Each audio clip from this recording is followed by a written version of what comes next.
Tiger Woods revient fin 2017, on n'attendait pas grand-chose de lui parce que il avait été blessé tellement longtemps.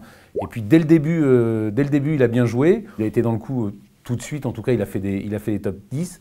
Donc forcément tout le monde y a cru, notamment pour le Masters 2018, on avait beaucoup d'attentes. Il a fait que 32e, mais ce qui est quand même pas mal. Et après, la fin de saison a été en apothéose avec sa victoire au Tour Championship, la 80e de sa carrière, alors qu'on pensait qu'il serait bloqué à 79, devant les 29 autres meilleurs joueurs du monde. C'était quelque chose d'incroyable. D'ailleurs, on a vu les images à la télé, des foules derrière lui. Enfin, c'était la Tiger Mania comme à sa plus grande époque. C'était incroyable.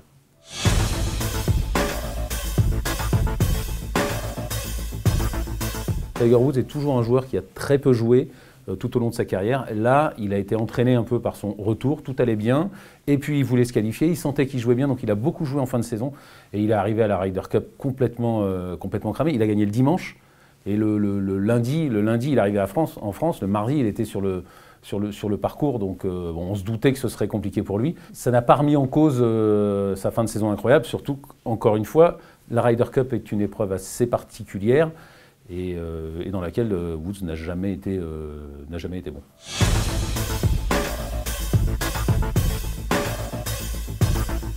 Il n'a jamais dit la vérité sur sa carrière, et encore moins sur ses blessures. Là, actuellement, il est beaucoup plus franc, beaucoup plus honnête par rapport à ses performances, par rapport à son jeu. Il mène beaucoup moins les journalistes en bateau. En revanche, pour sa santé, c'est toujours pareil. Là, c'est toujours l'opacité complète, et en plus c'est sûr que j'ai envie de dire que, mais à la limite même lui il ne sait pas, il vit au jour le jour.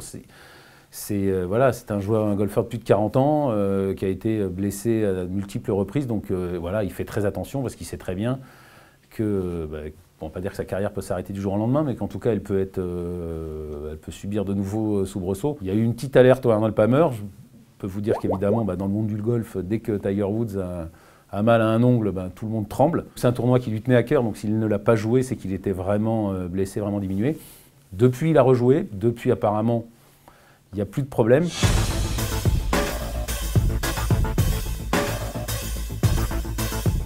Il joue bien du tee au green. Après, malheureusement, comme tous les joueurs depuis très longtemps et de plus en plus, le problème c'est le putting, et actuellement son problème c'est le putting. Il n'a pas bien putté depuis le début de la saison. Du coup, il a pris un coach de putting.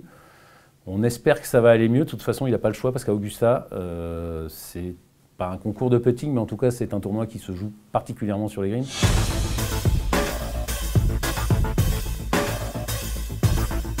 Il faut que ça se passe bien dès le début. Il faut qu'il retrouve de la confiance, peut-être du laisser aller.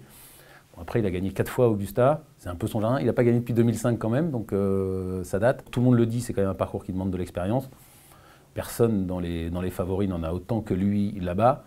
Donc oui, il peut gagner à Augusta, mais on l'espérait l'année dernière, mais sans trop y croire.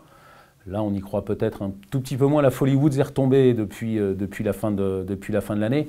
Mais ça reste quand même un des 3-4 grands favoris du tournoi. Peut-être qu'il va se mettre dans le coup pour gagner des tournois du Grand Chelem, Tiger Woods. Mais est-ce qu'il va se mettre suffisamment souvent et après est-ce qu'il va les gagner? L'année dernière, il se met quand même deux fois en position pour son retour, et 2 fois, est-ce qu'on peut dire qu'il échoue? Il est tombé sur les adversaires qui ont joué mieux que lui.